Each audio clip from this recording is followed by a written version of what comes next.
Заебенило, блядь. Минус ласточка. У меня бенза там дохуя, сейчас пизданет. Пойдем, блядь, быстрее, пойдем.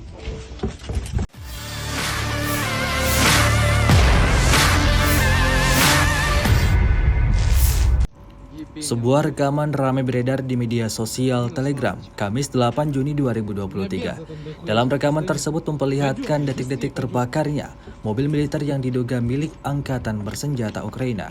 Di suatu wilayah yang tidak disebutkan dalam narasi unggahan, sejumlah tentara Ukraina tampak kebingungan setelah melihat mobil militer mereka terbakar.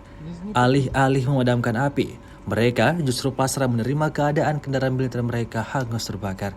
Tampak para tentara itu berlari dan berkumpul di ruang bawah tanah, membicarakan strategi serangan balasan kepada pasukan Rusia yang telah menyerang mobil militer mereka hingga hangus terbakar.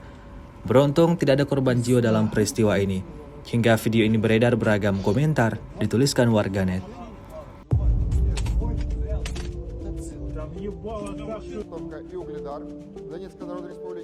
Уничтожены 2 склада артиллерийских боеприпасов 68-й егерской и 72-й механизированной бригад Вооруженных сил Украины.